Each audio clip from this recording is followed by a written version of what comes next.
ഒരു മിനിറ്റ് സുഹൃത്തുക്കളെ, കഥ തുടങ്ങുന്നതിന് മുൻപ് ഒരു കാര്യം. നിങ്ങൾ ഈ രാത്രിയിലെ കഥയുടെ മായാലോകത്തിലൂടെയുള്ള യാത്ര ശരിക്കും ആസ്വദിക്കുന്നുണ്ടെങ്കിൽ വീഡിയോ ലൈക്ക് ചെയ്യാനും സ്റ്റോറി ബുക്ക് സബ്സ്ക്രൈബ് ചെയ്യാനും മറക്കരുത്. ഇപ്പോൾ നിങ്ങളുടെ ബെഡ്റൂം ലൈറ്റുകൾ ഡിം ചെയ്യുക. നല്ലൊരു പശ്ചാത്തല ശബ്ദത്തിനായി ഹെഡ്ഫോൺസ് ചെവിയിൽ വയ്ക്കുക. ഇന്നു രാത്രിയിലെ ഈ യാത്രയിലേക്ക് നമുക്കൊരുമിച്ച് മുന്നോട്ടു പോകാം. ആരാധിക രണ്ടാം ഭാഗം. കാലത്തിനപ്പുറം ഒരു പുനർജന്മ പ്രണയകഥ. ഭാഗം 11. വരും, അവൻ വരും. വിൻസെന്റ് മേക്കാനായിയുടെ ശബ്ദം ആ വീടിന്റെ ഭിത്തികളിൽ തട്ടി ഫിലിപ്പിന്റെ ഹൃദയത്തിൽ ഏറ്റവും ശക്തമായി പ്രതിഫലിച്ചു. അവനോടൊപ്പം എല്ലാവരും ഞെട്ടലോടെ അയാളെ നോക്കി. അപ്പാ, ജക്കു ഇഷ്ടപ്പെടാതെ വിളിച്ചു. അപ്പൻ എന്നെ ആലോചിച്ചിട്ടാ ഈ പറയുന്നത്? പീലിക്കുഞ്ഞിനെ ഇവർക്ക് വിട്ടുകൊടുക്കണമെന്നാണോ? ഫിന്നിയുടെ വാക്കുകളിലും ആ ഇഷ്ടക്കേട് പ്രതിഫലിച്ചു. വേണ്ടപ്പാ, അത് വേണ്ട, ജെസ്സി കരച്ചിലൂടെ പറഞ്ഞു. ഇതെല്ലാം കണ്ടും കേട്ടു നിന്ന റോസമ്മ ഓടി ഫിലിപ്പിനരികിലെത്തി അവന്റെ കൈ പിടിച്ചുകൊണ്ട് വിൻസെന്റിനോടായി കടുത്ത ശബ്ദത്തിൽ പറഞ്ഞു, ഇല്ല ഇല്ല, എന്റെ കുഞ്ഞിനെ ഞാൻ ആർക്കും കൊടുക്കില്ല, എങ്ങോട്ടും വിടില്ല, ഞാൻ സമ്മതിക്കില്ല, സമ്മതിക്കില്ല. ഇച്ഛായനല്ല, ആര് പറഞ്ഞാലും സമ്മതിക്കില്ല. ഇവൻ എന്റെ മോനാ, എന്റെ മോൻ.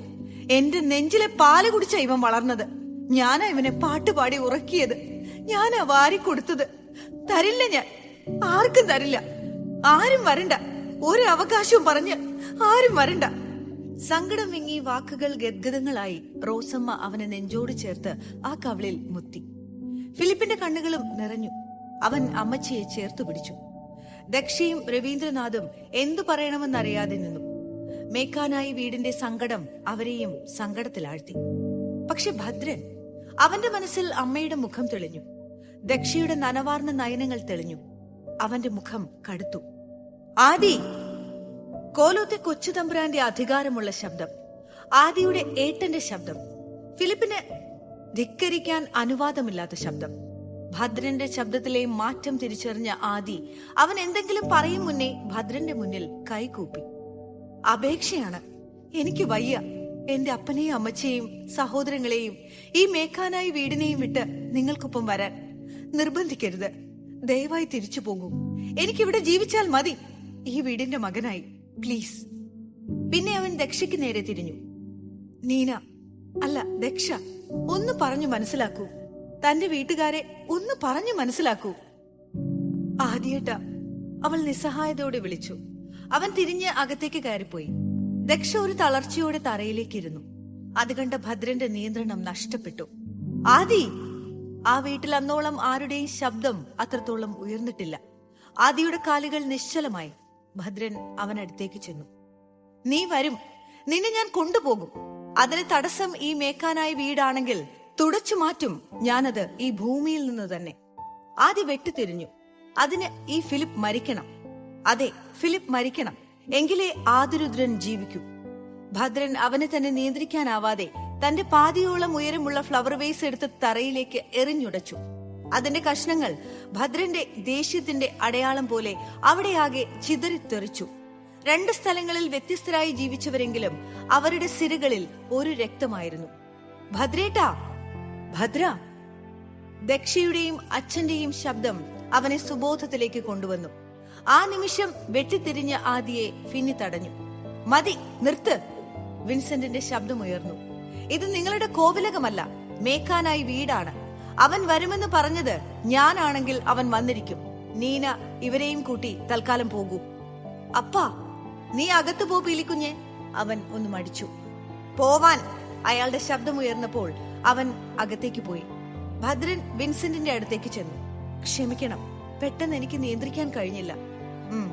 ഇപ്പോൾ ചെല്ല്, ഞാൻ പറഞ്ഞു മനസ്സിലാക്കിക്കൊള്ളാം എല്ലാവരെയും. നിങ്ങൾ തിരിച്ചു പോകുമ്പോൾ അവനും നിങ്ങൾക്കൊപ്പം ഉണ്ടാകും, അയാൾ ശാന്തനായി പറഞ്ഞു. സ്വർഗസ്ഥനായ ഞങ്ങളുടെ പിതാവേ, അങ്ങയുടെ നാമം പൂജിതമാകണമേ. അങ്ങയുടെ രാജ്യം വരണമേ. അങ്ങയുടെ തിരുമനസ് സ്വർഗത്തിലെ പോലെ ഭൂമിയിലുമാകണമേ. എന്നത്തെയും പോലെ ആ സന്ധ്യയിലും മേക്കാനായി വീട്ടിൽ ഉയർന്ന പ്രാർത്ഥന അവരുടെ ആരുടെയും മനസ്സിനെ തണുപ്പിച്ചില്ല. ആ പ്രാർത്ഥന ഗദ്ഗതങ്ങളായി അവസാനിച്ചു. ഫിലിപ്പ് വെറുതെ ഇരുന്ന് കൊടുത്തതല്ലാതെ ഒരു ശബ്ദം പോലും അവന്റെ നാവിൽ നിന്നും പുറത്തേക്ക് വന്നില്ല. ഈ വീട്ടിൽ ഇത് തന്റെ അവസാനത്തെ പ്രാർത്ഥനയാണോ? അറിയില്ല. ഇവിടെ ഇത് തന്റെ അവസാന അത്താഴമാണോ? അവസാന രാത്രിയാണോ? അമ്മച്ചി അത്താഴം വിളമ്പി അവരെ വിളിച്ചു. എന്നും തമാശയും കളിച്ചിരിയും നിറഞ്ഞിരുന്ന ആ തീന്മേശ നാളെ മുതൽ പീലിക്കുഞ്ഞ് ഇവിടെ ഇല്ലെന്നറിഞ്ഞ് ഇന്ന് വിഷാദം പൂണ്ടു. രാത്രി ഹാളിൽ ബെഡ് പിടിച്ചിട്ട് എല്ലാവരും കിടന്നെങ്കിലും ആരും ഉറങ്ങിയില്ല. നിശബ്ദമായ തേങ്ങലുകൾ അവിടെയാകെ ഒഴുകി നടന്നു. അവനെ യാത്രയാക്കാൻ ആ വീട് തീരുമാനിച്ചു കഴിഞ്ഞിരിക്കുന്നു. അപ്പനെ അനുസരിക്കാതിരിക്കാൻ ഫിലിപ്പിനും കഴിയുന്നില്ല. അപ്പാ, എന്നതാടാ തെമ്മാടി, ഞാൻ പോകണമെന്ന് അപ്പന് നിർബന്ധമാണോ? അല്ലടാ, പോയാലും തിരികെ ഈ അപ്പന്റെ അടുത്തേക്ക് വരണം, അത് ഈ അപ്പന് നിർബന്ധം. അതേടാ പീലിക്കുഞ്ഞേ, നീ പോയിട്ട് വാ.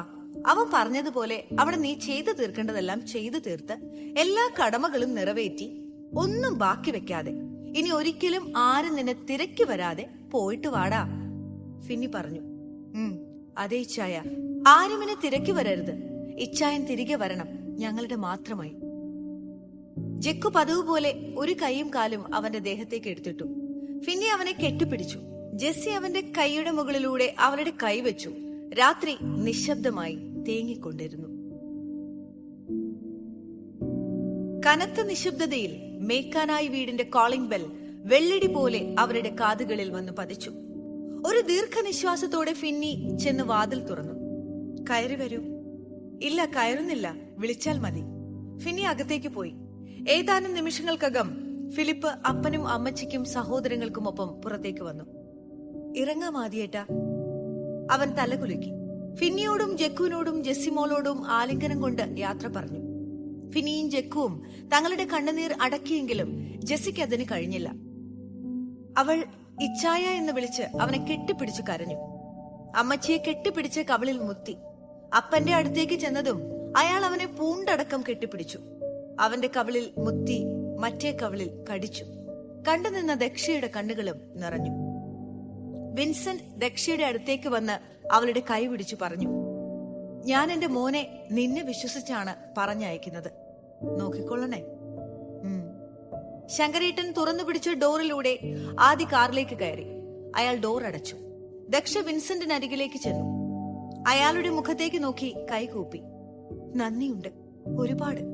ആദ്യേട്ടനെ ഇത്രയും സ്നേഹിച്ചതിന്, സ്വന്തമായി കരുതിയതിന്.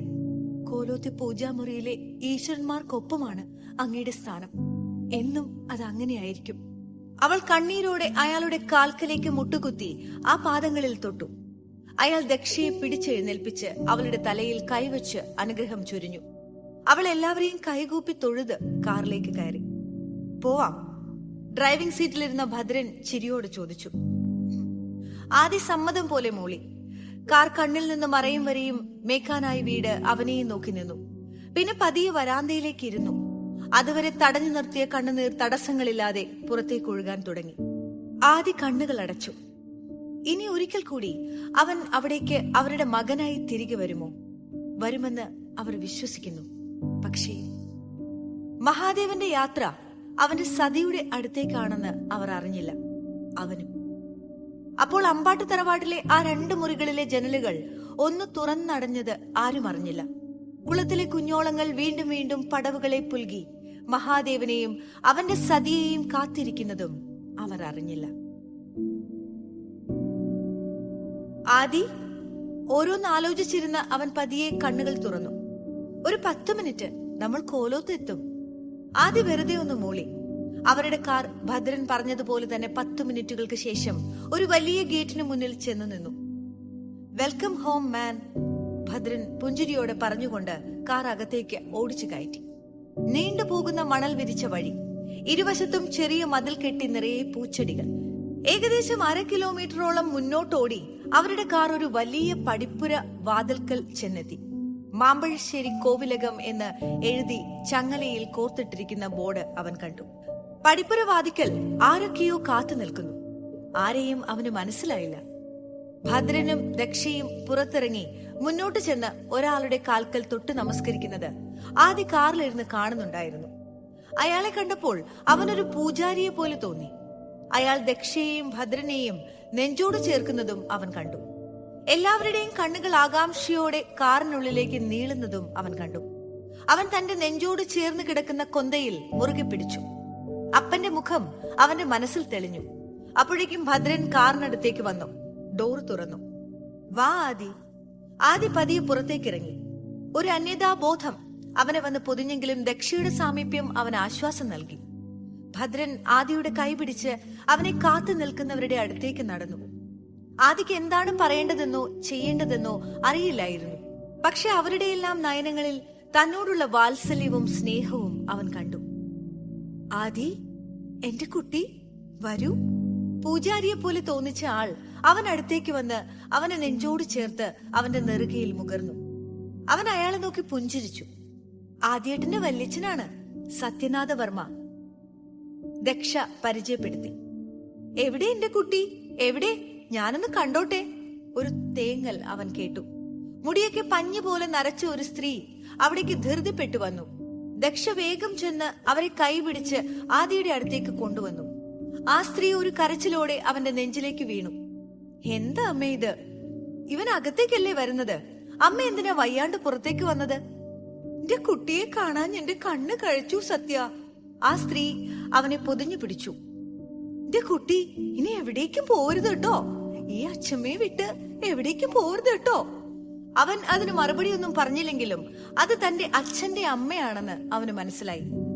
ആരതി ഒഴിഞ്ഞ കൊച്ചു തമ്പുരാനെ അകത്തേക്ക് ക്ഷണിക്ക. ശങ്കരേട്ടൻ ഒരു തളികയിൽ എന്തൊക്കെയോ ആയി വന്നു. ദക്ഷയുടെ അമ്മ ശ്രീദേവി അവനെ ആരതി ഒഴിഞ്ഞ് നെറുകയിൽ സിന്ദൂരം ചാർത്തി അകത്തേക്ക് ക്ഷണിച്ചു. ആദ്യ തന്റെ കോവിലകത്തേക്ക് കാലെടുത്തു വെച്ചു. ഒരു തണുത്ത കാറ്റ് എവിടെ നിന്നോ ഓടി വന്ന് അവരെ തഴുകി കടന്നുപോയി. അവൻ ചുറ്റും നോക്കി. വലിയ മുറ്റം, മുറ്റത്ത് 4-5 കാറുകൾ, ജീപ്പ്, ബൈക്ക്, വലിയൊരു തറവാട്. ഇങ്ങനെ ഒരു വീട് മൂവീസിൽ മാത്രമേ അവൻ കണ്ടിട്ടുള്ളൂ. അവൻ അകത്തേക്ക് കയറി. വിശാലമായ വിസിറ്റിംഗ് റൂമിൽ അവനെ ഇരുത്തി. ആരൊക്കെയോ വെളുത്ത നിറത്തിൽ മധുരമുള്ള ഒരു വസ്തു അവന്റെ വായിൽ വെച്ചു കൊടുത്തു. പായസം പോലെ തോന്നി അവന്.